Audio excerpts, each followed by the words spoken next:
Who is that? Dave. Who? Dave. Let me in. It's Dave. Let me in. Dave's not here. No, I'm Dave. Let me in. I got the stuff. The stuff? Yeah, you know, the Joe Shrimp Shack stuff, man. Let me in. I got the red gardenias and the blue gummies. Man, let me in. I even got some Jolo wood. Joe's not here. No, Dave. Not Joe. Dave. I'm Dave. Let me in. Dave's not here. D-A-V-E. I'm Dave.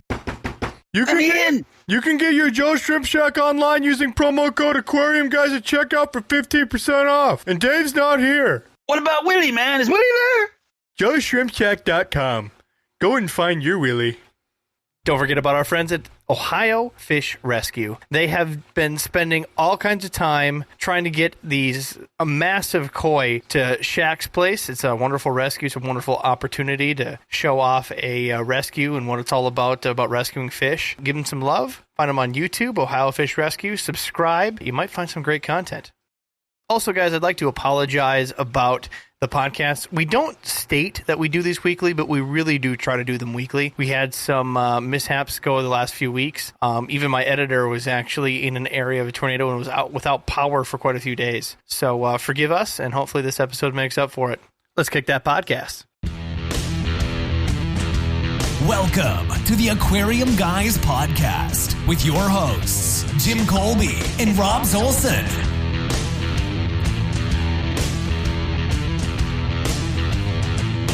Hey guys, welcome to the podcast. So this week we have the famous, legendary Jim Cumming from Winnipeg, Manitoba. How are you doing today, buddy? I'm doing fantastic, Rob, and thank you so much for asking me to come on your podcast tonight. Oh, again, we're happy to have you on, man. Well, I've kind of been sealed off from the world with COVID-19 doing its thing. I'm usually out there mixing it up with aquarium clubs and various groups involving fish. And I've been sort of off that height for a while now. So this is my outlet. Thank you. So again, thank you for this. Hey, we're happy to give you an outlet. You haven't been just bored at home sitting there twiddling your thumbs. I don't want to give a lot of teasers, but you've been building a crazy pond, and we have to deep dive into this here in just a little bit. Are you done with it? We'll at least get that out of the way. Well, I'm on the verge of breaking down and crying. I don't know if you want to pursue this too much. I had a pond liner in that lasted 12 years, and I'm sure it could have gone for another 10.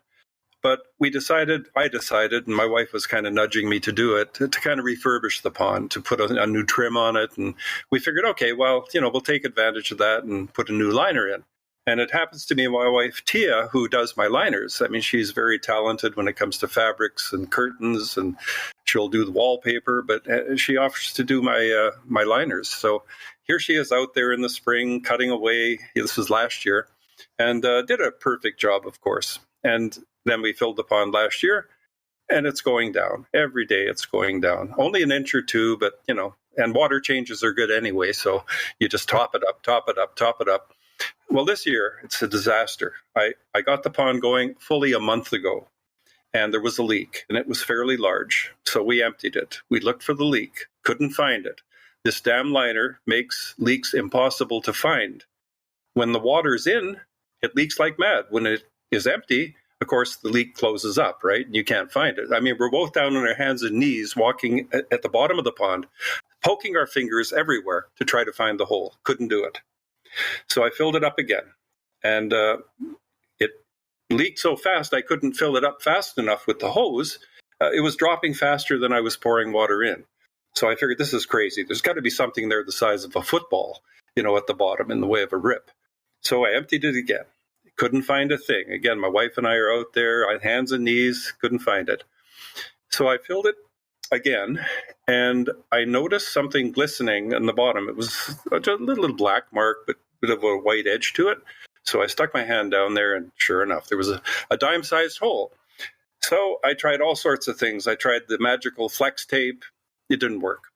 You did try the flex tape. You tried it, huh? I tried flex tape, and I tried a double patch of flex tape, and it made it better, but it wasn't perfect.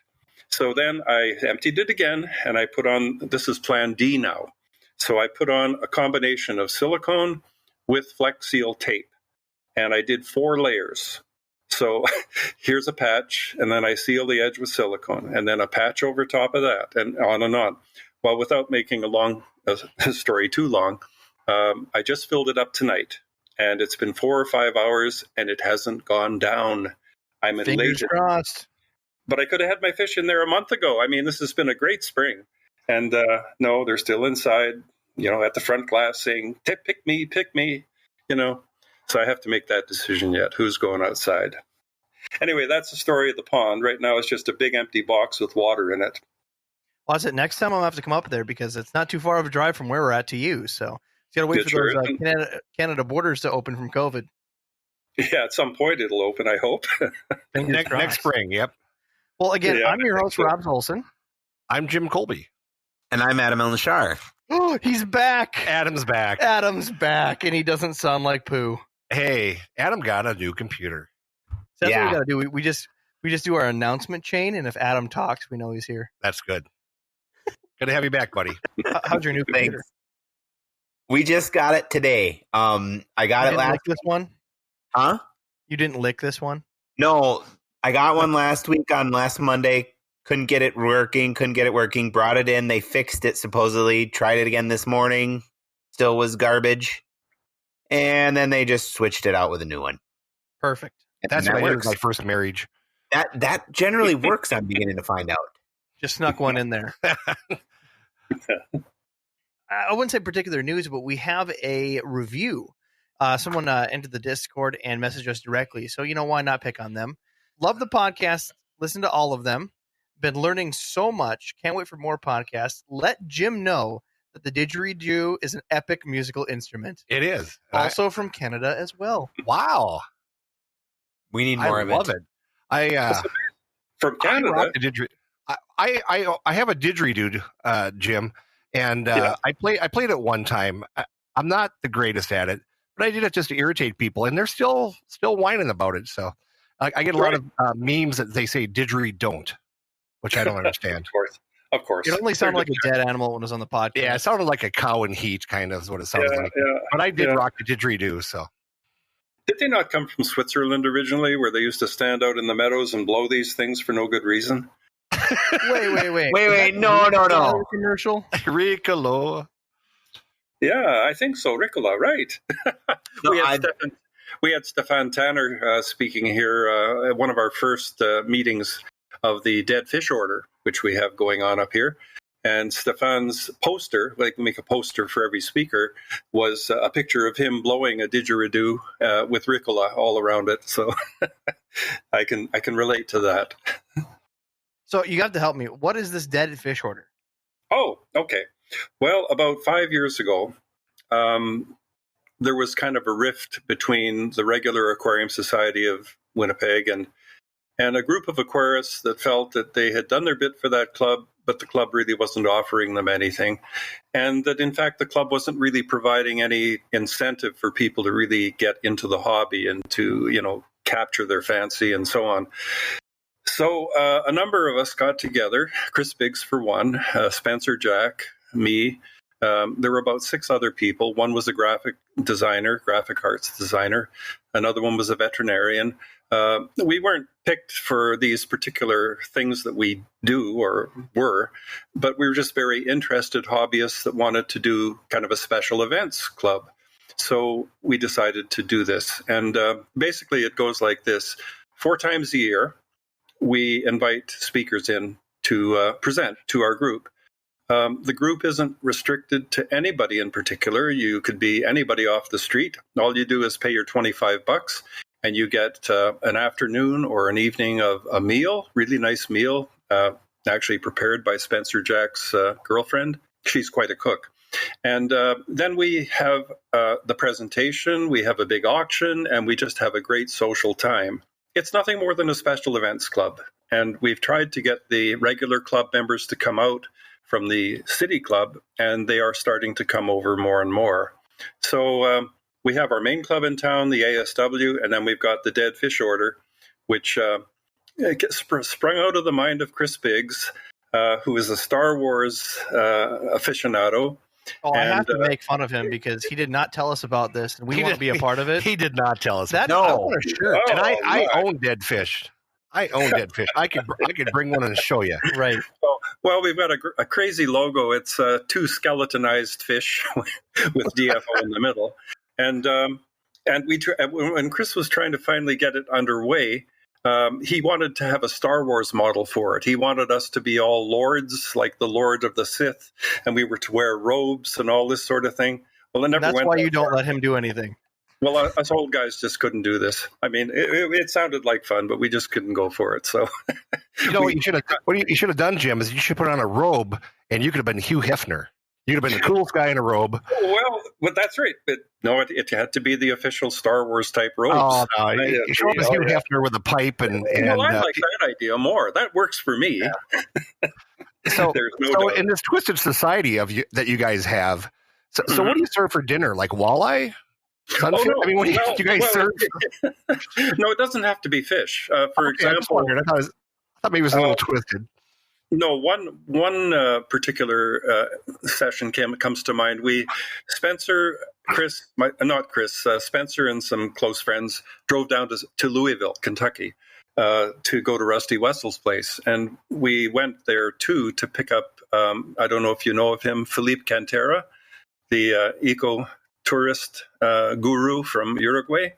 And we brought him back to Winnipeg, and he put on an incredible Uruguayan barbecue for us out at the at the vet's place. It's like a country estate with horses and the whole bit. So this was a beautiful thing. I mean, we were all just beside ourselves with this splayed out lamb and this beef, on the barbecue. And we're talking about not just a regular barbecue. We're talking about a bed spring, like a king size bed spring under which was a roaring fire, and then these animals splayed out on it. So it was great. Hey, Jimmy, I bet there was an orange on that one. Probably not. I'm just wondering, I mean, you thought it was beef, but was there any of the horses missing, from Argentina? I mean, you might be eating a horse. I don't know. You never can tell.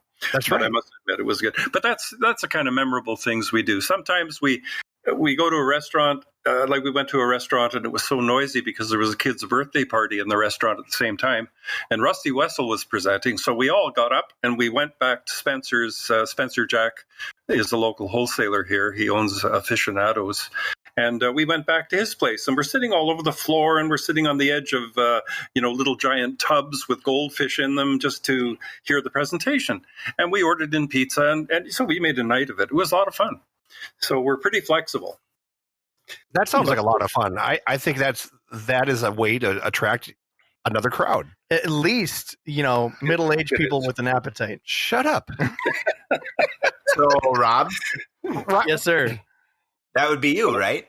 Yeah, exactly. Oh, you have Jim's in stereo tonight, and we could just open up a can of whoop ass and just take you out right now. I love you. Yeah, exactly. I'll put orange in your sandwich. No, you won't. That's it. You have to tell about the orange sandwich. My wife and I went out for dinner just before the podcast, and I had a pork sandwich, and they put orange relish on it, and it was like somebody sprinkled Tang on top of your pork sandwich. It wasn't very delicious, but I ate it. Wow. It came with beer, so I got it. I mean, look at me. I haven't missed a lot of meals. That's for sure. Don't put orange on pork, apparently. There we go. Right. Okay, fair enough. Before we skip this point, because that's so fascinating about the dead fish order, how can I be a part of it? Is there a sign-up sheet? Do I have a Facebook page, a website?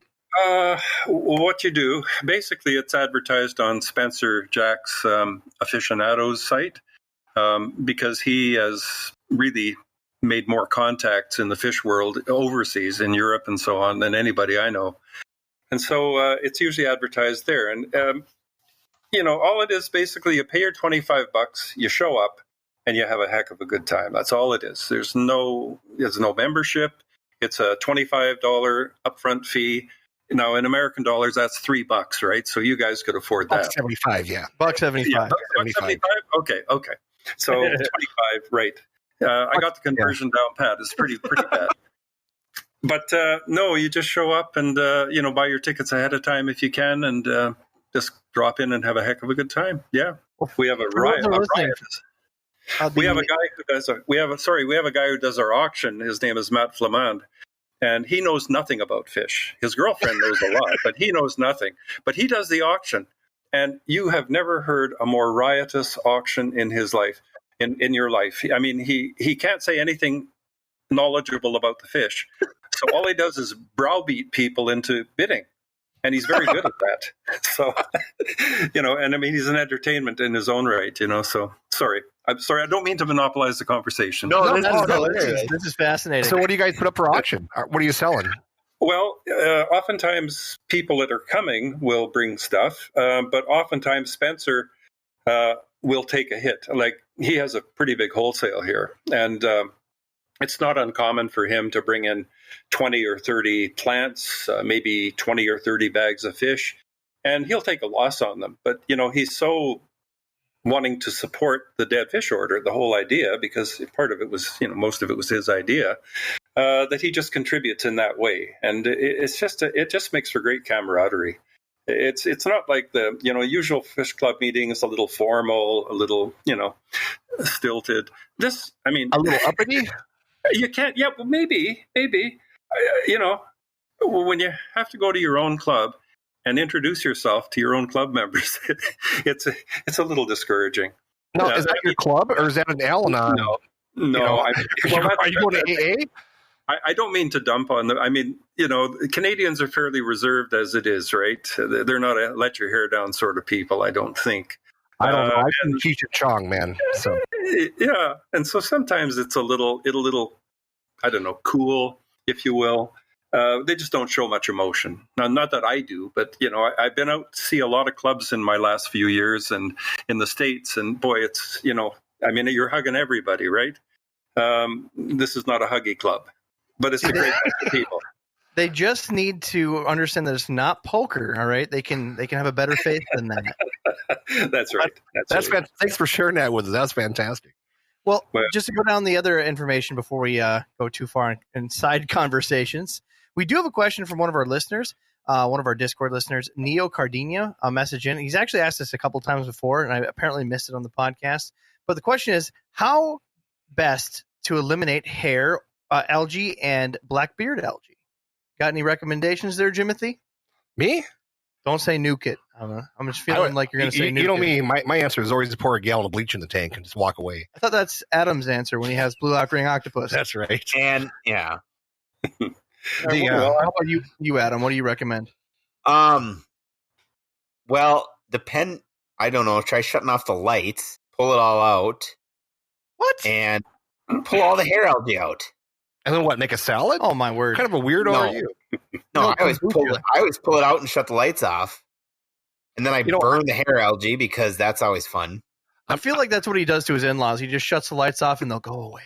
You know what? I'm going to take the hair algae and pull it up with my ears because that's dumb advice, I tell you. All right, fine. Both of you guys had your crack at it. How about Mr. Cummings? Do you have any recommendations? I do, except I'm going to take the opposite tack on this. I love black brush algae. If I can say it, I love it. You're from Canada, aren't you? Well, I am. Crazy Can you tell my accent? Hey. Anyway, we're from northern Minnesota. It's nothing different. Yeah, you guys are all the same. Anyway, black brush algae is the only plant I can really grow. I have fish that are very, very herbivorous. And I'm proud of my black brush algae. I've got growth like you wouldn't believe. In fact, I have a female Hoplarchus psittacus, parrot cichlid, who, after the eggs hatch, she'll blow the wrigglers right into the black brush algae. And they're safe in there. I mean, they're hidden away. And then about 3-4 days later, they emerge in a cloud. So, I'm not that anti-black brush algae. But if you do want to get rid of it, the only way you can get it off the glass is by using a razor blade, okay, or a scrubby, but you're going to wear yourself out. And as far as on things, if the driftwood gets it on, or, like I use just plastic plants, I'll take them outside and I'll power wash them. I just knock it out, get it right down to the bare wood again and put the wood back in. Same with the rocks. I mean, I can scrub the rocks, but I just power wash the whole works. I put them out my driveway and blast away, and then they go back in. I know. Rob's got some answers. Oh, of course I do. I'm loaded. So yeah. Just to recap, Jimmy says bleach it. Adam says just shut the light off and ignore it. And Jim says use it for Mr. breeding. Cumming just says leave it there. It's great for breeding. So I'm going to go on the upfront and say that get some creatures. There are American flagfish, mollies that eat it, but nothing near as vivacious as eradicating blackbeard algae and hair algae as a good old-fashioned Siamese algae eater. These things are peaceful. They do get large size, but I have them with tiny garbage endlers that Adam gave me. They're not garbage. That's been an ongoing joke for not a joke, just reality. Right. There you go. Adam loves endlers. And they're peaceful. I'm serious. I got these things probably close to 5 inches of my biggest female, and docile. They're actually scared to come out of the plants, and they have mowed the worst case of blackbeard algae I've ever seen down to absolutely nothing. Now there's tiny remnants or pieces that'll be left between mowing sessions from the Siamese algae eater, but that is by far the best way I have. Otherwise, you can spot check by using. You can get those needle. It's kind of looks like a needle with a pump on it. You can get a syringe. But there's a special syringe that's certain long. A heroin syringe. Heroin, but it's not supposed to go in you. Okay, no. It's for mixing like vape juice. You can go to your vape store. They have big syringes. They have long needles because they're supposed to fill bottles with them. I buy them from them because they're clean, they're sanitary, and ready for your tank. And you can use hydrogen peroxide in them and squirt small amounts of hydrogen peroxide directly on your blackbeard or hair algae to kill it on the spot. And then it's just playing whack-a-mole until you can finally control it. So if you have 3 lifetimes, you can get this stuff fixed. Oh, no. It Wouldn't goes that pretty laser fast. thing work too? I tried using the laser after we did that video. Or actually, the podcast with Sean Kramer. Yes. And it did not work. Black apparently absorbs the laser light. But I could kill snails with it. That is confirmed. Yeah, thank you for taking care of all my ram's horn snails that I love so much at my house. You're welcome. But hopefully that answers your question there, Neocardinia. But you got any news, Jimmy? What's your week been like? My week has been wonderful. It finally warmed up. The businesses around here in Minnesota are starting to open up.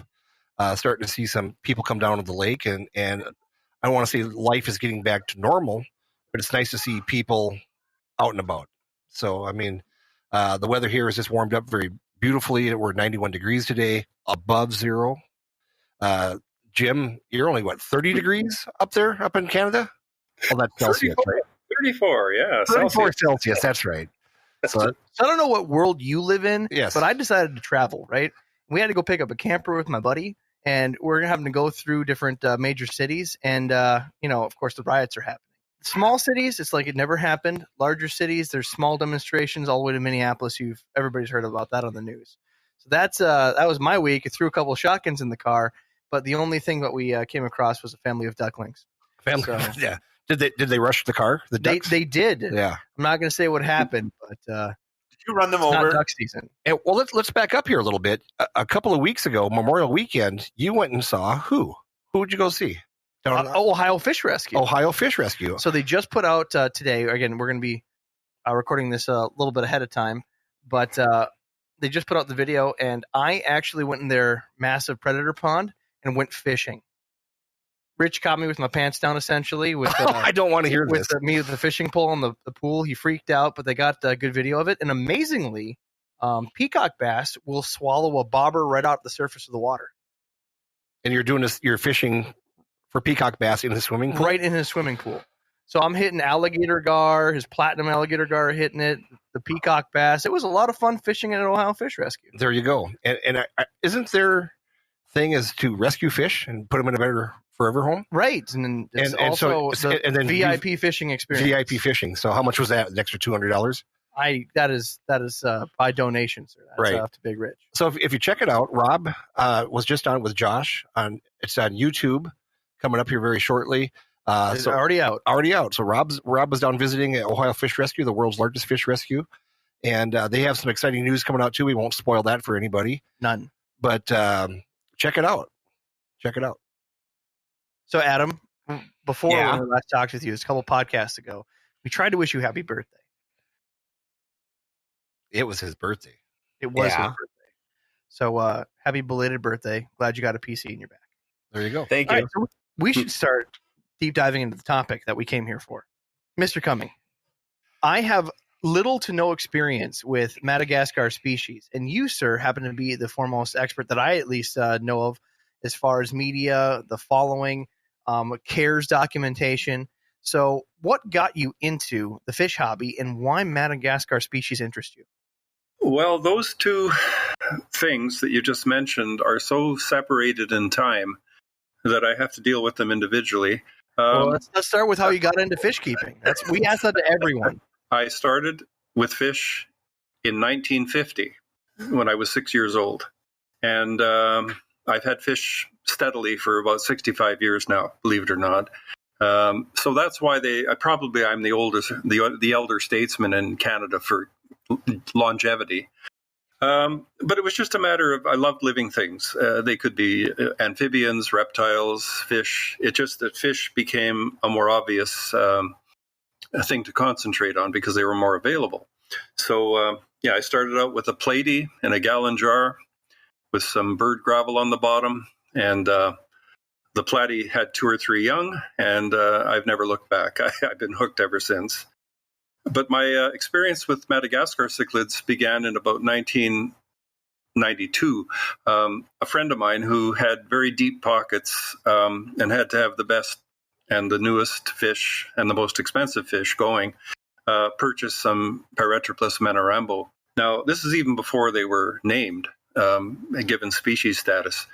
And I remember going over to his place and looking in his 10-foot long tank and saying, wow, those are interesting looking saltwater fish, because they do look like tangs quite a bit, the saltwater tangs.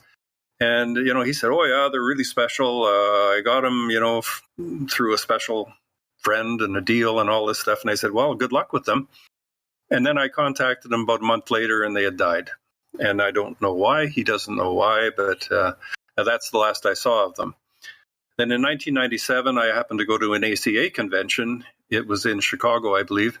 And somebody was selling some Paratilapia polani.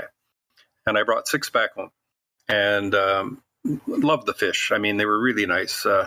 I couldn't breed them, had trouble breeding them. A fellow friend asked me if he could take them for a while and see what he could do with them. He spawned them. He sold the young to all the pet stores, probably made enough money to retire, gave me the pair back. I still couldn't spawn the buggers. So what the hell? It's like Jimmy's problem with Plecos. Yeah, it sounds very familiar. Yeah. So anyway, I had the last of those fish lasted 13 years, and it kept me kind of in touch with it. And about 10 or 11 years ago, I had an opportunity to get some Madagascar cichlids. Our local wholesaler here had set up a bit of a channel with Leif de Mason from Old World Exotic Fish in Homestead, Florida. And Leif is the North American presence when it comes to the commercial aspect of them. And so Spencer would order some in, and I'd pick them up, and I thought they were interesting. But, after a while, they grow on you, really, because they're so mysterious. They're so different. You have to problem solve. You got to you work your way up the learning curve because there's very little literature out there on them. And if it weren't for a friend who lives in San Antonio that you probably know of, his name's Jose Gonzalez. He's the U.S. Guru when it comes to Madagascar cichlids. Between the two of us, we kind of got the act together and produced them in some numbers. And really, it became quite a passion with me, and I know it is for him. So I've had them seriously now for about 10, 11 years, I guess. And every time something happened, it was an event in my fish keeping life. I would get excited. I'd be like a giddy kid, waiting for them to spawn. And finally they spawn. And I happened to be there with my video camera. And, it was a momentary magic moment, if you will. So, no, I've been hooked on them. The more I've been into them, the more I've appreciated the dire straits that they're in Madagascar. They're so endangered, that likely in 10 years they won't be there at all. So, it's just something that it grows on you. And the conservation aspect tends to take more and more over. And I want to go to Madagascar. I was, in fact, planning to go next September. My friend Jose was going to go this September, but the COVID-19, flummoxed that. So yeah, it's been a nice go. They're not the only fish I keep. That's my problem. I still love Central American cichlids, South Americans to die for, and I have the Indian cichlids as well. So, I've got 4 of them on the go, 4 groups of fish. My fatal flaw is that once I have a fish, I can't get rid of it. I just kind of fall in love with the thing, and it's got to live out its life in my tanks. So that's my dilemma. And a good problem it is to have. So how many tanks are you running right now? Well, if I could go further than I have, I would. Let me start by saying that when my wife and I moved into this house, we decided where my fish would go. We. Yeah, she did. Yeah. So we put a piece of painter's tape on the floor. Now, I have a pretty substantial basement. It's about 2,200 square foot basement, but about 800 square feet of that is devoted to my fish room. And but this piece of tape is still on the floor. It's kind of tattered and so on, but it's still there. And my wife does point to it quite frequently and says, "Oh, the tape is still there, is it?" Now, you have to get very creative and inventive as to how to get more tanks in a confined space. For example, you'll never find a sump under any of my tanks because it's a place where a tank would go, right? So no sumps in my fish room. You can only stack tanks so high in an 8-foot high ceiling, but I've got tanks stacked 2s and 3s all over the place. So I've had to go vertical. And so in answer to your question, sorry, it's usually between 35 and 40 tanks. Not a spectacularly large number, but I tried to make more bigger ones and I kind of phase out the smaller ones. So I've got 10 180s, and then they go down from there to 150s, 125s, and so on. Yeah, just a little guy. I have found out that it's hard to sneak in a 180 without the wife knowing about it. Right? You might be able to sneak in a 20-gallon long or something when she's taking a nap. But the 180, as it goes down the steps like a bobsled, makes a lot of practice. Like, why are you sending me to the spa today? I don't understand this. I have to wait till she goes out of town, actually. There you go. Try moving the tape, just adding like another. Move That's the what I tape. do. There you go. Move the tape. It's put on with crazy glue. Oh, okay. I think it's there for the permanent duration of this house's lifetime. No, I quite like the fact that there's a containment to my hobby because it adds an additional dimension to keeping fish. Like how to get more fish in that room. But then it's in conflict with this idea that I can't get rid of a fish, right? So right now I've got these incredible fish that I want to breed, and I've got no room for them. I mean, they're in crowded tanks. That's why I want to get my pond going, because that's my release valve. It gives me an opportunity to move maybe 100 fish outside and open up 2 or 3 tanks. So then I have a great 5 months ahead of me playing with the ones that So the other thing you can always do is just go up in your closet and lay down a piece of tape and tell her this is your half the closet. And then you might have something to negotiate with later on when you want to add a tape. Would you like me to introduce you to my wife? She's wonderful, but you don't do tricks like that. No, you don't do tricks. No? You don't survive that. No. That would be too bold. No, I'm just kind of kidding around about that because she does support my hobby. I mean, anybody who cuts my pond liner, is on your side. There you go. But there is a limit to how much room I should take. And I'm not trying to run a business. I'm just a hobbyist. And, limitations are good for me because I'm afraid I have what some people call it a glut personality, i.e. you don't know when to quit. So if I ever start something, I've got to take it to its end point. And with fish, that's difficult because there is no end point, right? You keep going and you keep going. That's why sometimes the fish I pick are fish that are limited, like Indian cichlids, for example. There are only 3 species, so that's a very self-limiting thing. And Malagasy cichlids, same thing. There's only 10 available to the hobby, so I know the 10, and that's it. Now, South America and Central is a different story, and that's my problem. They're all day long. Yeah, and anyway, it's fun. It's all fun. As far as the Madagascar varieties, right? Because when you Google Madagascar cichlid, immediately it just pops up as the plenty cichlid. What other cichlids are there, and how are they different than the traditional, South American other cichlids? They're cooler. Well, okay. First of all, there are basically 3 groups of cichlids there that are in the hobby. The Paratilapia that you mentioned, they're probably more like Oscars, I guess, if you wanted to liken them to something that might be in the South American clade, because they're like big puppy dogs. They have lots of personality. They interact with one another a lot, with their owner. They're just a rough and tumble type fish, and beautiful, to speak of too. So that's a whole group of fish. There's several pollini around, but they're different populations, and there's a lot of uncertainty as to what their true identity is, to tell you the truth. Then there's some that might be the most like centrals, the Tychochromines. They are mostly like the Thorichthyes from Central America. They're all substrate pickers.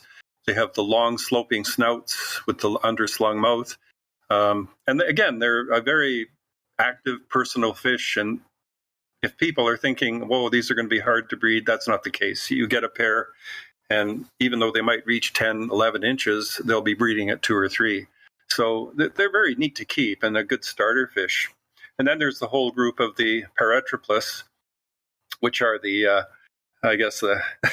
high-end Malagasy fish. High-end because, number one, they're going to cost a lot more to get.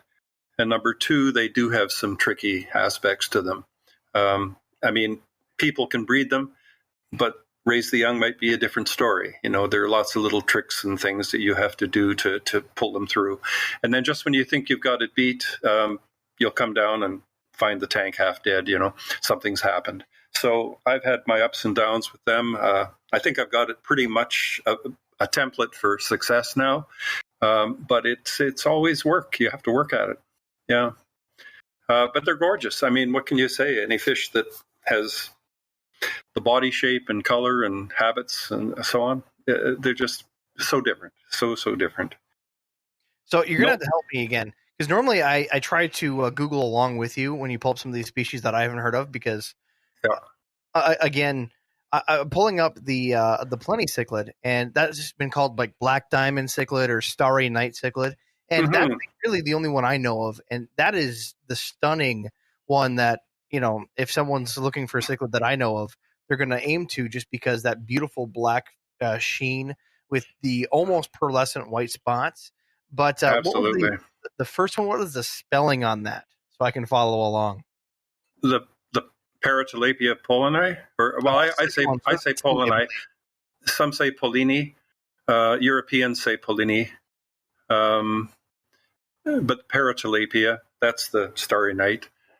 Then there's also Paratilapia species Andapa, which is a larger fish with much bigger spangles on it, and it has a lot of personality. It's a big, rough, tough son of a gun.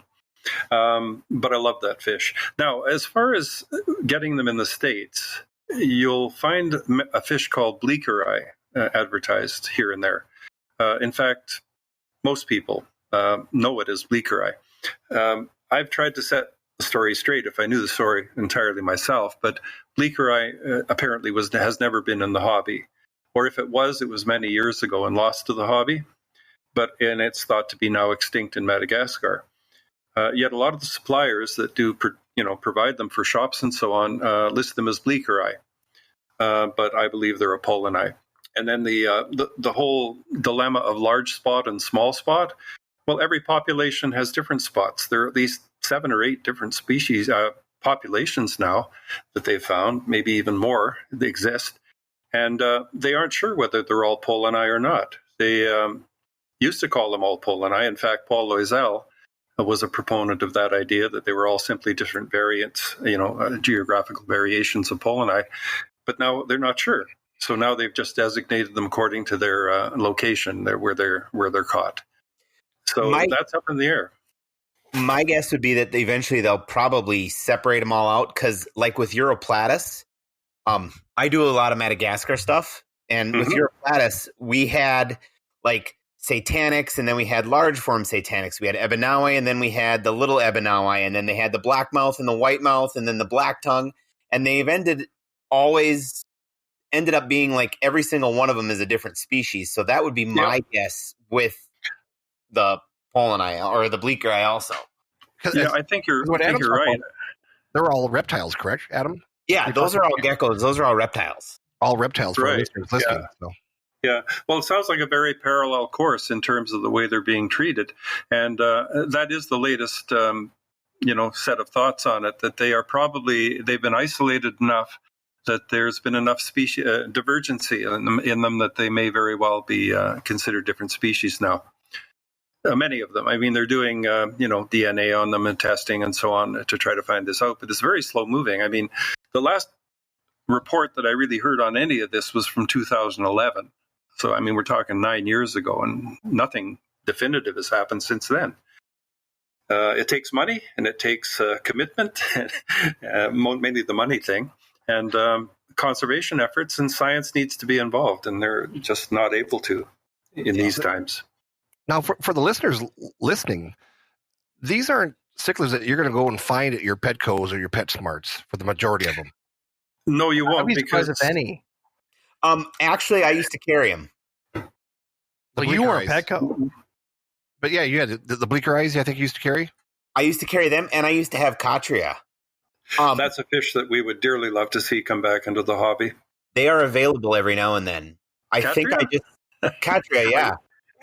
Wait, I'm having a heart seizure here. Hey, I have. Calm down. Are you sure?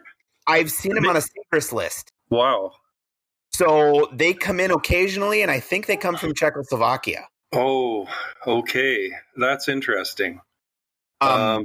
If I could somehow get more information on that, we've been dying to get them over here in North America. I mean, they were here, as fairly common about 10 years ago, 11 years ago. I mean, but they're not the most engaging fish in the world, I guess you could say.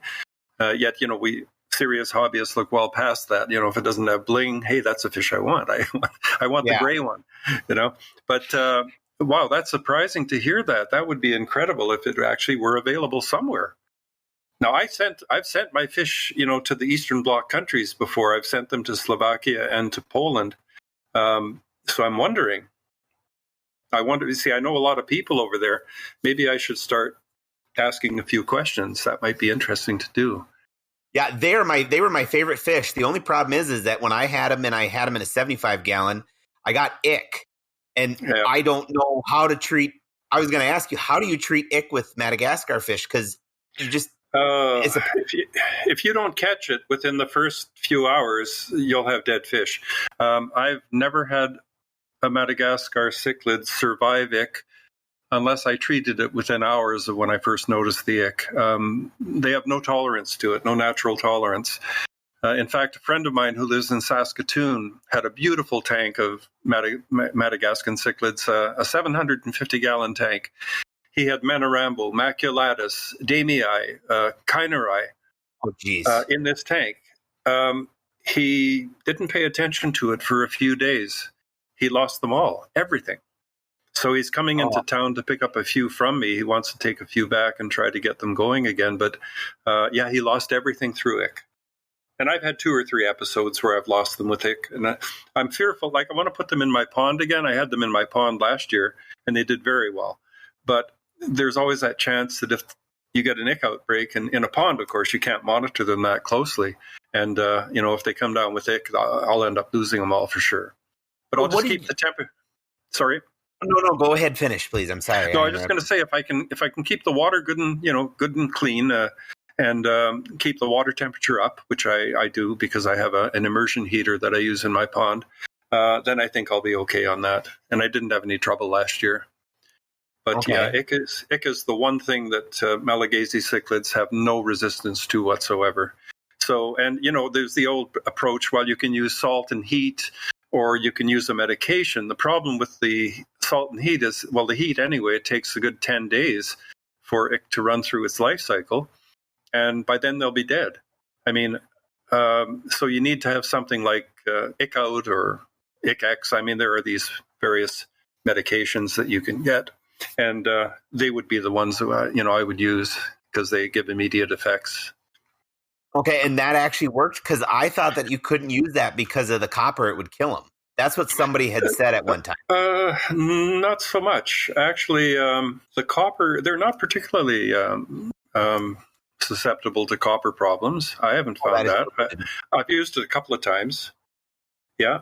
Okay. So I don't know. That would be something I'd have to look into further, but it's good to hear that you know that. And, now I'm a bit wary, but all I know is that you've got to act fast. And if you don't act fast, you're going to lose them. Yeah. I lost my Katra. I had a nice tank of Katra. I had him for like 3.5 years. Yeah. And then dead, like overnight. And I'm just like, what? And I've just been bummed. Can you guys use UV filters at all? That's how I treat ick. Well, that's what I'm gonna start doing is put UV filters on when I get back into my fish. I'm gonna try and find Madagascar stuff again, and I'm gonna put UV filters on it. That's the only thing I was thinking of is to combat it. You've inspired him, Jim. I think that's a good idea, actually. And when I think about my pond, I do have UV out there, and that would be probably a good reason why, if anything happened, nothing would happen. So, yeah, that's a good idea. And then maybe feed antler guppies. You're right. They're not healthy diet. Healthy diet of antler guppies, lots of them. Okay. So how do these fish differ from the other cichlids? Clearly, we're learning that they can stand copper, so there's some myths about some Madagascar cichlids out there. How do they differ? Well, firstly, they do best in groups. Very often, South American fish do best in groups as well. For example, I find heros get along very well when you have maybe 6 to 8 in a tank. That's the Severums, of course. But they do best in groups. I would say 6 to 10 would be ideal. And they're very slow growing. So you have time to, move them up to larger tanks over years. It takes several years for a Menarambo, for example, to get to a good 10 inches to 12 inches. That might take 5-6 years. They continually grow, but very slowly. But they will start breeding quite small. I mean, at 4 inches or so, they will after a year and a half. I think the main thing is that you have to be very mindful of the fact that I'm trying to put my finger on it. They don't have any special dietary requirements particularly, although the Paratroplus are built for eating shellfish, snails, shrimp, that type of thing. And so I feed them, for example, the krill, large krill. They seem to enjoy the resistance that the shell gives them when they eat them.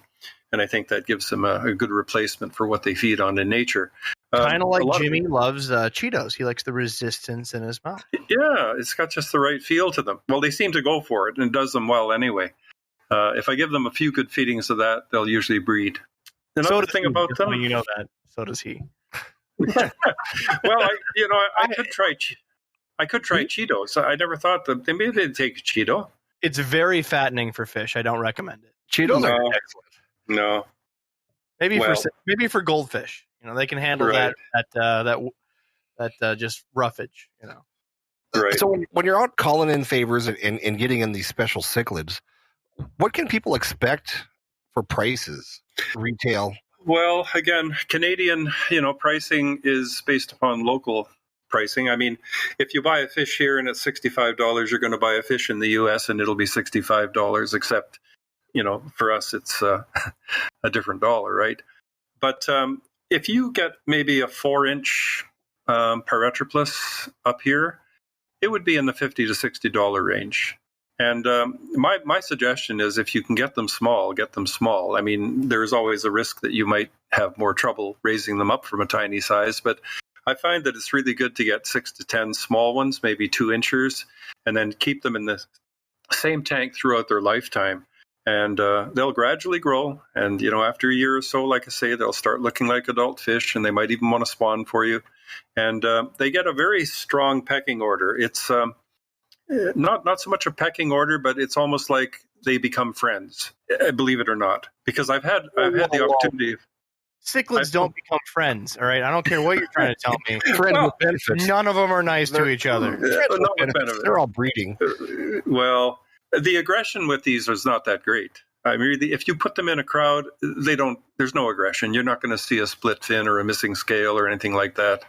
Even though they've got the teeth where, if they wanted to, they could descale their tank mates, but you're not going to see that if you have 6 or 10. They just don't care. They just go about their business, Now, you put 2 in a tank, and then you might have an issue. Put 4 in a tank, and they're 2 pair. Yeah, they'll be at one another. but put 6 or 8 in a tank, a lot of structure, maybe a few other species, and then you're going to have a nice, basically calm setting. It reminds me a little bit of tiger barbs. With tiger barbs, I've always had luck with it if I've had 8, 10, 12 of them versus having 3 or 4 because they're always constantly banging on each other, for lack of a better word and stuff. And I've had better luck with a larger group. So that makes total sense to me when you're saying that. Yeah, basically, there's just too much for them to concentrate on. They don't have the greatest attention span as it is. There's been a bit of a bum rap attributed to them over the years that they are so inept at parenting that they'll never, ever be successful parents in a tank. That is, they'll never get the young up swimming with the parents and, raising them beyond that.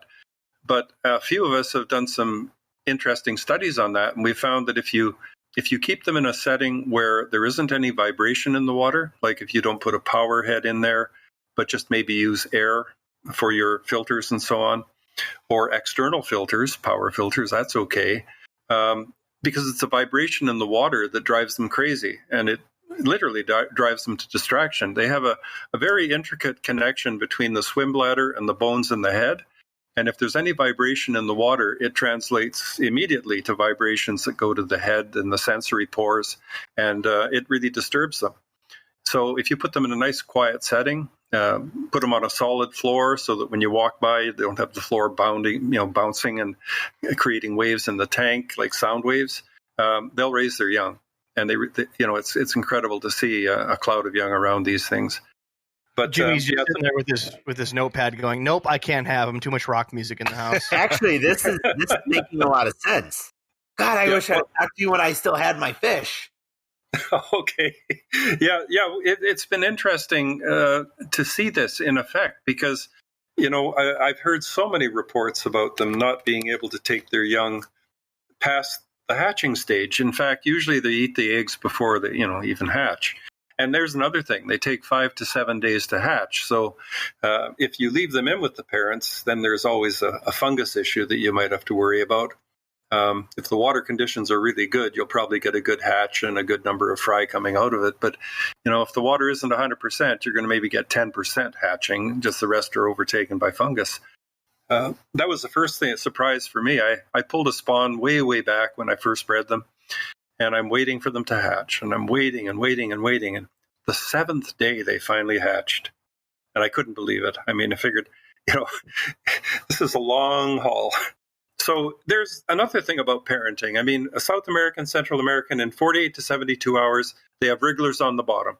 These poor things have to wait a week before the young come out. And then they don't hatch all at once. They hatch over the course of about a day and a half. And the parents are going crazy looking for them as they fall off the rock. And, it's, kind of pulling for them. You can do it. Come on. You can do it. Is there a reason why they take so long to hatch?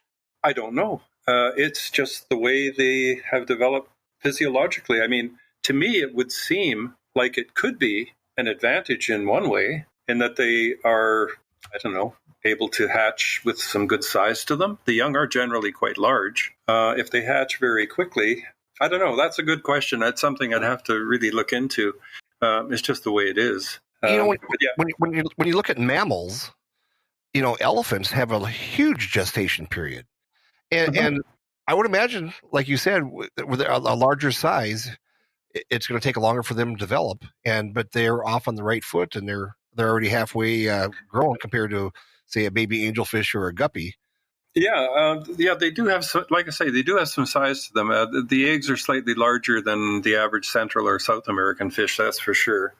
Although I do have a central fish called Thomacicla tuba, and I've never seen a fish with eggs as large as that, other than mouth brooders from Africa, which I don't like. Sorry, people shouldn't start turning us off because I don't like the Rift Lake cichlids, but. Anyway, that's the way it is. But these eggs are huge. A third of our viewers. No, I'm just kidding. They do hatch in 3 to 4 days, and they're absolutely like a quarter inch when they hatch. It's amazing how big they are. But they have small spawns, right? So again, it's like you get a big fry, big fish, but it's fairly mobile, fairly quickly. But there aren't that many of them, and the parents can run herd, kind of look after them quite well in that small numbers. But some of my big Malagasy cichlids are able to put down 600 to 1,000 eggs. I mean, I have a 14-inch Paratripus d'Ambabe, and she's fully capable of putting 1,000 eggs down. So, they certainly have large enough numbers if the fish are big enough. So to go over a couple questions on Discord, because we got people listening in. Again, if you guys want to join these podcasts live, we do not broadcast them on any platform. You got to join our Discord to come join these fun sessions. Again, we do these Monday nights around 7 Central. Sometimes they're different, but that's mostly every night. You can find our Discord by going to aquariumguyspodcast.com. On the bottom of the website, you'll find our Discord link. But again, I'm trying to follow some of these comments that they have for questions. And one of them came up that, is there any small varieties of Madagascar cichlids, such as you see like German rams? Well, you won't get anything quite that small, but there is a beautiful little one. I'll use it as an example. It's called Paratripus kieneri. It gets about 5 inches long total length. It's feisty as heck, really an attractive little on-the-go fish, fairly easy to breed. If you're a person that loves a definite pattern to a fish, this is not the fish for you because it has the most unusual non-pattern you've ever seen. It's simply gray, black, white, yellow splotches all over. It's like a mottled fabric. In fact, Leif de Mason coined the name calico damba, calico being a fabric of some sort, but it looks like fabric. It really does. It just has this random speckling all over it. And usually when they mature, they get an orange nose, which is really quite an attractive little feature. But you can keep a colony of 8 to 10 of those in a 70 to 100-gallon tank quite nicely, and they get along very well. Always on the go, and they would be a really good starter fish to work with. How do you spell that first word, Paratripus? Paratripus, P-A-R-E-T-R-O-P-L-U-S, Paratripus. And kieneri is K-I-E-N-E-R. And of course, it has to be one of these species that immediately pop up on the IUCN Red List. Oh yeah, they're all fun. They're all there. Everything in Madagascar is on the IUCN Red List. If they aren't on the Red List, then there is no data on them. Yeah. Very few of them are secure. Very few. Yeah. And the thing is, they just did a recent reassessment of them, and every one of them to a species has gone down one notch in terms of vulnerability or how deeply endangered it is. Like something that was vulnerable is now endangered. Something that's endangered is now critically endangered. It's that bad, yeah. And that's not only the cichlids, of course. We're talking the killifish, all of the pachypanchax, and then the rainbow fishes, the Bedosha and the Rheocles are all endangered. So are you seeing these Madagascar species breed differently than other cichlids? Are some of them mouth brooders? How does that go? Because again, I'm coming from a foreign world that I don't have friends that have these except for Adam, and I've never had except for like the nickname Starry Night cichlid. Right. But other than that, I have no experience with this. So how do they breed? Well, they're all substrate spawners. There are no mouth brooders in Madagascar at all. They'll simply lay their eggs in a patch, on a rock, on a piece of driftwood. Nothing in particular attracts them. The only thing is, if you have a pair in the same tank, they will spawn consistently on the same object all the time. They will never change. I've had pairs spawn 10, 15 times on that same rock, on the same side of the same rock. They are truly creatures of habit. They seem to recognize that there is an optimum spot for them to put their eggs down where maybe they're better protected there or something. They seem to sense it anyway. So, but they'll put down their eggs just as normal cichlids do. One thing is they've got huge ovipositors. The males and females genital papiae are huge, and there's no difference between them. Like in South America, Central American, the genital papiae of the male is pointed and kind of angled back, right? And the female is more like a little elephant trunk kind of bent forward. Well, all Malagasy cichlids have the same genital parts, and there's no way you can sex them by venting them. You just have to see which one the eggs are coming out of and which one the eggs are not coming out of, and that's how you'll tell them apart. There's no real sexual differences in any of the Paratroplus, other than maybe for fish of the same age, maybe the males might be a bit larger. That's about it. Do they form lifelong pair bonds? Well, I have a pair of, as I say, a pair of Dambabae that have been bonded now for 6 years. Now, they haven't got much choice because they're the only two in the tank, along with a few others of another species. But as long as nothing disrupts the pair bond, they'll hang in there. One thing I have noticed is that if the eggs disappear, if they're either eaten or I pull most of them, I'll always try to leave some young behind because it tends to keep the pair bond intact. But once the fry are all gone, it's almost like both parents kind of nod their heads and say, well, that one's over. Let's now just wait till the next time. Like, with Central American cichlids, the male, he gets mad and he beats the female to crap. And, so that's the end of it. You've lost one of your two of the pair. But I don't see that with these. I see a very different sort of thing. They both seem to come to a mutual endpoint where they both are of the same mind. Now, I hate to talk in those terms because it sounds like I'm thinking like a fish, which I tend to do more than my wife would like to. Wait. What's that? What's that movie? It's like from the 60s, 70s. It's got, I think, Don Knotts in it. This is the guy that... The fish, Mr. Limpet? There you go, Mr. Limpet. Oh, there you go. Yeah. I don't watch that too much. Well, my wife will catch me in front of the tank every once in a while, opening my mouth and pretending I've got gills. So, I'm kind of embarrassed when she sees me doing that. But that's his move. Are you naked? I'm just wondering. No. Yeah, your clothes on, right? All right. I have to have a little talk with my fish now and then. I mean, I have to encourage them to do the right thing. And, I look on myself as a choreographer in a way. I'm saying that tongue in cheek in a way, but I can usually tell when the fish are ready to breed. And if I want them to breed in a place where I can get a good video, I'll set it up that way. And they usually fall for it. That's really amazing. I can figure out where they want to best breed. And that's the way I get so many good videos. I mean, I'm not blowing my horn about the videos, but maybe I'm very lucky. But they always seem to accommodate me with where they do their thing, Okay, so on the podcast, we've always trolled about Jimmy's breeding playlist because he always makes this joke that he's a big angel breeder, right? So he always makes a joke that, when a storm comes, it'll be 9 p.m., and every single one of his tanks will start spawning at the same time at 9 o'clock. Well, we have a theory that, it's because that's when he plays, Marvin Gaye is at 9 o'clock. So now that we know that a lot of these Madagascar cichlids are affected by vibration and sound, what playlist do you use? Oh. We got him, boys. He just fell off his chair. We got him, boys. The sounds of silence. There you go. Got Simon and Garfunkel. I thought you were going for Disturbed there. Never mind. Yeah, do not disturb. You know what? I just let nature take its course. I know pressure change is an issue. I know water changes can spur it on. I also know that Madagascar cichlids are seasonal breeders. They tend to breed between, say, January, February through till June and July, and then usually take a bit of a hiatus after that. Although I have some pairs that just throw caution to the wind and they'll breed all year. And I'll have fish out in my don't care and they'll breed out there too. So but they tend to be seasonal breeders, and it's more in line with the changing of the seasons there. It's just genetically in them to carry that with them. Do you have any certain foods that trigger them to spawn? I always had great luck with frozen bloodworms.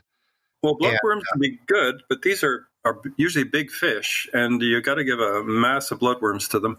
But I find the frozen krill, works for me. Again, they seem to really appreciate that crunchy exoskeleton that the krill have, and they take them with a lot of vigor. And if I want to get them sort of in the breeding frame of mind, I'll give them a day or two of the krill, and then water change, and usually something happens. A little Simon and Garfunkel. There you go. We got some more questions from Discord, and while we're on this one, to answer in a shorter format, because I know this could be a long format question, what is the biggest triumph and pitfall that you've had with breeding these fish? The biggest triumph was breeding one particular Malagasy cichlid. Paratroplus neurosati. It's called lamina, the common name, or at least the Malagasy fishermen call it lamina. It gets to be about 6 inches. It's a beautiful orange color, but it's got an attitude like there's no tomorrow. And that's a fish that if you put 2 in a tank, chances are they'll either pair or they'll kill. That's where you need to put like 20 in a tank. That's the best way of doing it. When I bred them for the first time, I tell you, I was like a kid on Christmas morning. I was just sitting there with my video camera, giggling away, thinking I am really watching something that I never thought I would see. It was really a treat to breed those. And then I guess some of my losses may have been that same very fish. When I think of the low points, when I'm speaking and I go away for 2-3 days, and sometimes I'm away for quite a long time, like last spring I was in Sweden and Denmark and England, and I was away for 23 days, and I always lose fish when I'm away. My son is really good at looking after them, and even my wife pitches in, but they just don't have that experience to spot something that may be going wrong. So I've lost fish that way, and I've come back and found a whole tank of maybe beautiful fry that I was hoping to raise entirely dead, or just having a power failure. That happened about a month and a half ago. We had a power outage for about 8 hours, and I lost my air supply, and I ended up losing a complete spawn of Atomacycla tuba. So, these are sort of hits in the gut, right?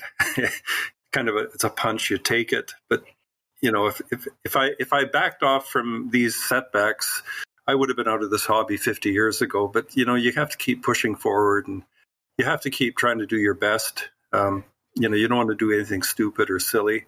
I'm in the process right now of putting in a backup generator. So if I do have a power outage, it'll immediately kick in and supply my air. If the air supply is on, I won't lose any fish. I know that. So, breeding a particular fish can be very exciting. That to me. Just in terms of highlights generally in the hobby is going away on these speaking engagements and meeting some of the nicest people all over the world. It's like the hobby is alive and well in certain circles, and to see that firsthand is really a high for me. So, a couple more questions on Discord just to go through these. Mm-hmm. How frequently does hybridization happen with Madagascar species? Is it isolated? I'm just trying to go through other examples here. Is the Madagascar environment variable enough that you'll see a consistent speciation? There you go. Thank you. Okay. Well, in Madagascar, there are no populations of mixes of these species. Usually you go to a given river system or a given lake, and you'll only find one species in that lake. So that's not going to happen in nature at all, because, for example, Damba Bay comes from Lake Kinkoni, which is on the west side of Madagascar, and Damii, for example, comes from the northeast. So, they're separated by 800 miles or 1,000 miles in a completely different river system. So you're not going to get that opportunity for them to hybridize. Now, in an aquarium, it can be a different story. My philosophy is keep them in mixed community tanks. I keep 3, 4, 5 species in the same tank. And on no occasion ever has there been a crossbreed. Like Maculatus and Menarambo, for example, look very much alike, body shape, even coloration to a degree. But I've never seen a Maculatus and a Menarambo attempt to spawn. As long as you've got a male and a female of a particular species, they just seem to hang together. Now, in my pond last year, it was a different story. I ended up having a mix of fish, and a few of them were singles. And I did have a male of one species breed with a female of another. I didn't keep the young, of course, but it can happen in an artificial setting, but not in nature. You're not going to see it. No. No ligers in the Madagascar community. It doesn't work that way in Madagascar reptiles either. If you have, like with a lot of the satanic geckos, I used to have a huge collection of geckos. Mm-hmm. And then I got Cryptosporidium, and I had to put all of them out. I had a huge collection of Uroplatus. Oh, wow. Yeah. Oh, I'm still sick about it. I lost them and I lost Peridura Masobe. I lost all my nice geckos. There's different kinds of the like leaf-tail geckos, so like the Satanics and the Abinawi groups. You can put them together, they won't breed. Like the white-mouthed Satanics, which were the bigger ones, or the red-mouthed ones, and then the black-mouthed ones, there's a little bit of a size difference. They'll stay together in the same tank, but they won't breed at all. So No, that's it. No, they seem to always select their own type if given an opportunity. If not, well, desperation kicks in, and they will, spawn with another species to be sure. But I've never seen it other than, like I say, in my pond, and that was because I had only a single of one and a single of another, and they just got together. That was it. Now, you've talked about your pond quite a bit. How large is your pond? These are some big cichlids that you have out there. Not huge. It's 1,200 gallons. It's 12 feet long by 5 feet wide by 30 inches deep. And, sometimes I'll put a full-size adult fish out. But then, of course, I have to keep my numbers down, maybe no more than maybe 15, 20 larger fish. But I love using my pond as a grow-out tank, in a sense. So I've got tons of Central American young cichlids right now that I just want to get outside and enjoying, the pond and the sunshine and so on. So I'll probably be able to put 100 of them out there with me, any problem at all. And will you harvest those in the fall, or will you let them be out there for 2 months and then replace them with something else? No, they'll be out there for the duration because I put so much structure in my pond that, to get any fish out, I'd have to empty the pond. I'd have to have pots in there and driftwood, and it's quite a chore to get the fish out of a pond unless you emptied it, basically. So no, I keep them in there. Usually the pond I can keep up and running until the end of September, maybe even into October. Although last year I got caught in a snowstorm.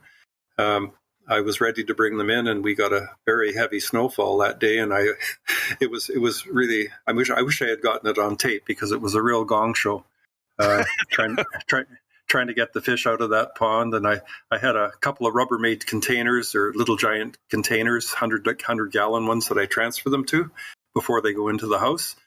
And I had this glass cover on one of them, and I lost my footing, slipped, and fell backwards into the little giant tub and broke the glass. And it was unbelievable. It was not a very pleasant fall emptying my pond. Usually it's not like that. I pick a better day. But I keep them out there for a good 4.5 months. I actually have a presentation that I give. It's called Keeping Tropical Fish in Northern Ponds and All the Strategies for Success. Because in 12 years, I've had a lot of experience trying to find out how to make this work. And it seems to. What's funny is I get calls from people in Texas and Florida saying, hey, do you think I can keep these fish out there? I said, listen, I'm north of the 49th parallel, and I keep them up there for 5 months. So you can do it where you are. It's kind of humorous. Yeah, these two knuckleheads that I work with here, they always want to do like aeropaima or arowanas or something crazy like that. So. And then my catfish live. Yeah, exactly. Whole. Catfish eat them whole. Oh, another question from the Discord. These fish are not easy to get a hold of. Sometimes they're impossible to get a hold of through the normal trade methods. What is the most you spent on a cichlid? The most I've spent? Oh, gosh, I'm cheap. I am really cheap. I like how he looks over his shoulder to see if his wife's behind him. He's like, he's not here. Okay, not here. No, we got a second mortgage. Okay, let me put it this way. My local wholesaler is glad to take my fish, and I build up quite a credit with him. So when the fish come in and I want those fish, I simply, use my credit to get them. So I really don't go out and have to lay out cash for them. I'm able to get these fish mainly through him. I think probably the most expensive I've ever gotten is about $80. I would say 80. That's not bad. No, it isn't. Yeah. No, I can live with that. But yeah, but that would be an adult fish. And if I have my choices, I would get smaller fish all the time. I like growing them up from a small size. See, Adam is the same way. He loves to grow up the fish from small up to adults, and I'm just too impatient. I just buy adults and go for it. Well, yeah, with Malagasies, again, it's that group aspect of them. Growing them up together is what creates compatibility and a low aggression. Because I've had, instances where I've had an established tank and I've thrown a fish in that didn't belong in there. And right away, it's, it becomes the source of attraction for every other fish in there. They look at this, and a stranger has arrived on the scene, and suddenly they're after it. It's amazing how used they get to one another. But I like to see them develop. I like to see all the stages of what they go through to get to adulthood. And I love that moment when they actually start to mature and interact, in a breeding sense. And so that transitional point is really important in my hobby, because I'm an observer of fish, really. I like to look at the social aspects of them. Have you, when you're breeding these? Oh, sorry. No, go ahead, Adam. Oh, when you're breeding these, I'm assuming that they were started with smaller populations of like the Polini and all of them. Have you noticed any genetic drift or genetic defects in the babies yet, or are they still breeding pretty true? Well, they're breeding very, very true.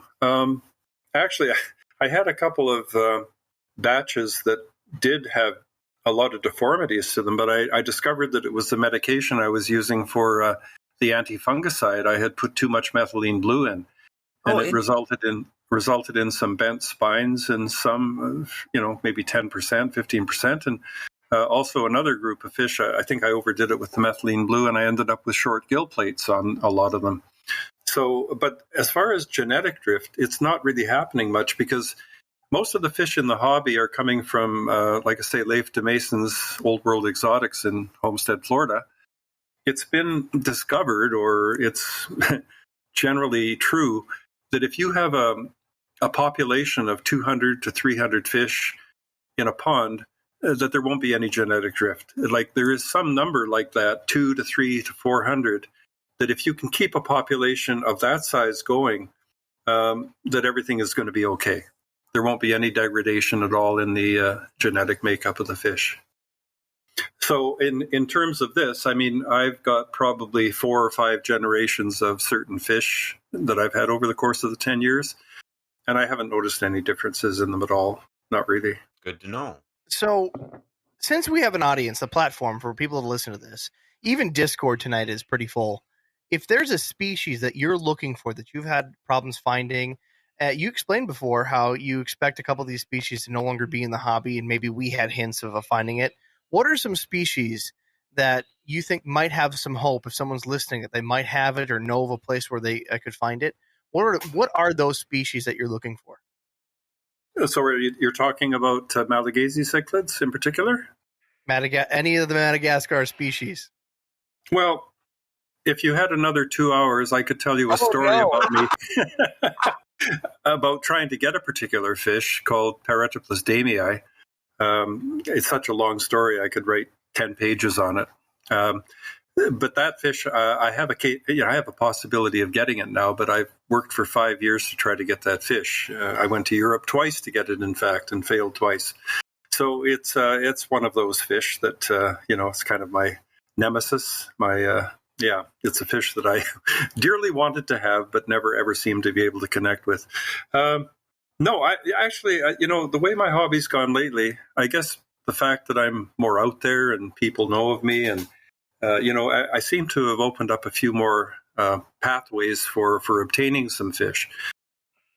The one fish that's most frustrating for me to try to get, though, is the Madagascar pachypanchax, the killifish. I used to keep killies in some serious way. Years ago, I kept killies for 20 years, nothing but.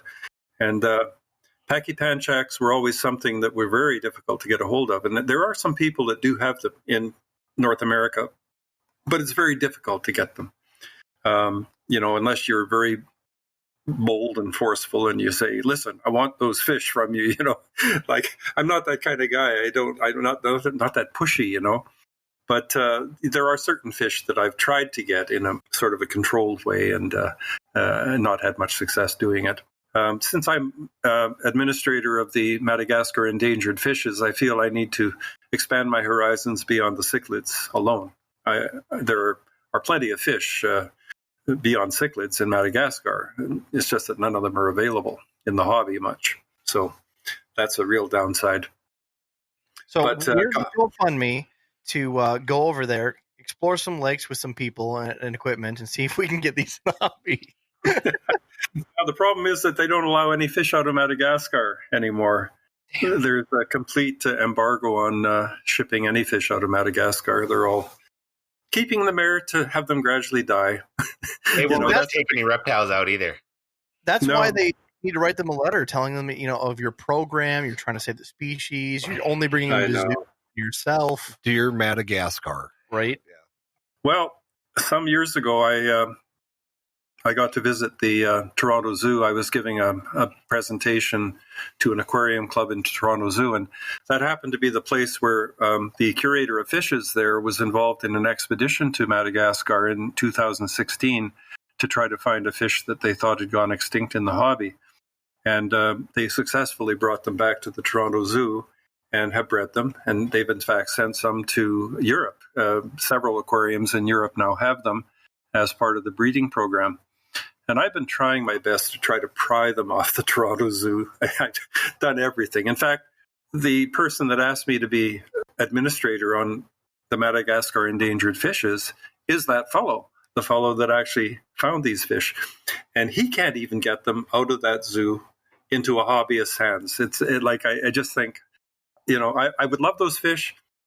I'm not looking at it from the profit motive or, I'll get those fish and I'll breed them and send them out and, make a fortune. Nothing like that at all. It's just that, the hobbyists tend to do so much to try to keep things rolling with the fish. And in many cases, they are the last resort. I mean, I'd love to think that a public aquarium is the place where fish should be. But I've been to several public aquaria where I'm afraid that under which they keep them, or if they have a breeding program, it's very weak. And, in terms of long-term sustainment, I don't know if that's the best option. But I understand where they're coming from. They're the ones putting out the money, and the grants have to be so on. So, yeah, that's an issue. I wish I could get a hold of some fish a little more easy. I don't have any particular species that I've got to have at this point in my life. I'm quite content with the fish I have. Right now, I'm working on a Central American cichlid called Tomocicla asfrasi, which I got from a friend in England, and I've got 2 breeding pair, and I'm hoping that they spawn for me this summer. So, that's keeping my fish fully satisfied, my fish needs. Well, see, that's why we got to transition you. You can't get it as a hobbyist, right? You are an expert that travels around, but you need to become a gallery. See, you just got to open something in Winnipeg, have the Gallery of Madagascar Species, and boom, then they'll start sending you stuff. Oh, you think that's how it works? See, there you go. Well, that was better than my idea, just going in there and stealing them. I mean, that was my idea. I mean, they may not have great security systems. The zoos are looking for money at this point because with the COVID, most of them are closed and probably need some money. So there you go. Isn't that the truth, eh? Yeah, you're right on that. Maybe you can, call the janitor and say, "Hey, for a case of beer and some tacos, would you let me in for a couple hours?" That doesn't work. You don't know that. Oh no, I know that because I went to some tacos. You might want to do a follow-up podcast with me when I'm behind bars, and it'll be a novel follow-up to this conveation. But just think of the books you'd sell. Yeah, the Jeffrey Epstein thing fell through for us. So right. You guys. So Jim, for the people that are listening that inspired by the conversation, never knew the impact of the species that are just getting crushed in Madagascar. What can some of the listeners do, even as beginner hobbyists, to help preserve the species, help this cause? I wish there were some obvious things that could be done. I think from a hobbyist level, joining a group like Madagascar Endangered Fishes or CARES or the Cichlids of Madagascar Facebook sites would be a good thing to do, because getting a bit of a knowledge base, a bit of a sense of what's going on with them and what's available and people's experiences with them would be the thing to do. I don't think, even though you've kept fish for a long time, it's not the kind of thing you would necessarily jump into. I think people would like to see a little bit about what they're getting into, Not that it's like, whoa, this is going to be tough. It's not that way at all. It's just to kind of realign your thinking on some things. But I would say that, a few of the Facebook groups are very valuable, supporting your local aquarium society and hopefully trying to carry a little bit of the message about Madagascar cichlids into that hobby setting. Again, if I could give you 10 definite things to do to raise their profile or to allow people to become more knowledgeable of them, that'd be great. But I'm afraid I can't. Let's go with some of the obvious, right? Number one, people have pocketbooks, right? They'll donate to causes. Is there a cause they can donate to? You said for pet stores, again, to start supplying Madagascar species to try to keep the species spread. You said join Facebook groups like your Madagascar Endangered Species Facebook group for education, sharing knowledge, and again, spreading the word of the hobby. And what species, would be the species if someone would order it, and where would they order a Madagascar species right now of any kind to help save the species? Like I say, I don't want to promote any businesses, but like I say, the only real reliable sources in the States are Leif de Mason, although I just heard the other day that he's really low on stock. But he only sells to retailers. So if someone wanted them from him, they'd have to go to their local retailer and have that retailer do an order with Old World Exotics, and then he could provide it. Another person who does provide Malagasy cichlids, fairly high profile, is Dave Schumacher from Dave's Rare Fish in San Antonio, Texas. I know him well, and he's sent me fish before. And then there's the fellow who is the hobbyist in San Antonio, Jose Gonzalez. Now, he sells his fish through Dave's Rare Fish, but he also sells on Aquabid. So if you look on Aquabid from time to time, you'll see a list of maybe 3, 4, 5 species that are there. He goes under the name of Ciclasoman, Ciclasmoman. He can be found, and he sells fish too. The thing is, a lot of us that make any money on these things try to support funds for their conservation. And there are several that are associated with the hobby. One of them is from the American Cichlid Association. There's a couple of funds there that will gladly take, donations. But once again, I can't, give you that information off the top of my head right here. But there are only about four sources in the States where you can get these fish, but you have to order them, and stores will order them. But again, there's a limit to, they're not going to place an order for 3 fish and they'll come in at a huge price, unfortunately. So you'd have to be ordered in some numbers, I guess. So yeah, that would be it. That would be Leif de Mason and Dave Schumacher and Jose Gonzalez on Aquavid. And then I'm up in Canada here, so that's a different ball game because I can't get my fish into the States. That's a problem. I have no physical way of getting them here other than driving them across the border, and now the border's closed, of course. So we'll wait for it to open and have you over to our place. I'd love to come and visit you. I'd love to come and visit you guys. Well, Jim, I can't thank you enough for coming on, but before we leave, I tried to save this one for the end. We had more questions because, again, you're also a long-time Killie expert. Is that correct? I did keep Killies for a long time. Yeah, I had a good 15-year run at it. Pretty saturated with it. Yeah, for sure. So the question that I was prompted by Discord to ask is, what, after that 15 years of having Killies, what's your favorite Killie? Oh, my God. Well, see, as I told this is what you do, every listeners. Every time you ask a guest their favorite, you just make them have an aneurysm. Well, when you've been in the hobby as long as I have, and I used to keep, I think at one point I had 160 different species, and they all had their own challenges. They all had their own degree of beauty. I could go on and on. I'm thinking back to the ones that I might have had more success with, but they maybe the more common ones.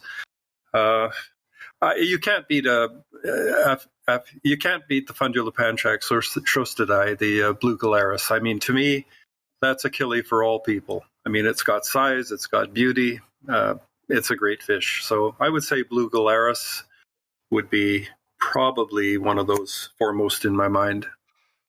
Again, in the bottom notes of the podcast, you can find the Facebook group for the Madagascar Endangered Species and a bunch of other information for Jim's work.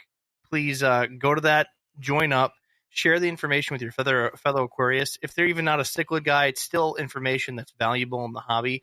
I continually follow Jim also on social media. It's fun watching his adventures with his own species and ponds. And again, contact your local aquarium club after this COVID's done to see if you can get him to come. He's very, very willing to speak at events. Yeah, just one more thing, fellas, before I go. One of the things I do is I do a lot of videoing of my fish, for people to observe and to see what I do with them. So I have a YouTube channel. I don't use the YouTube channel to make any money. I just put my fish out there. So I've got a YouTube channel that's got about 700 and something videos on it right now. And it ranges all the way from Centrals to South American to Malagasy to Indian. And you'll see the complete history of my fish keeping career over the last 7 or 8 years on there for sure. And it's under Jim Cumming. There's your intro music right there that I pulled up. That's the one. You actually found it, did you? Okay, because Jim Cumming is the voice actor of Winnie the Pooh. You know that? He's the more famous Jim Cumming. I think he has an S at the end of his name, so that's how I got by with it. He does. That's the way to do it. Just leave the S off, right? So again, the link for his YouTube will be in the descriptions again, and he has very, very beautiful cichlids. So certainly check those out. And again, thanks for having on. Anything else you got for us, Jim? Thank you for the opportunity of talking about these fish that I am very enamored with, and it's so impressive to see what you guys do. I keep spreading the word as you're doing, and thank you for having me. That's for sure.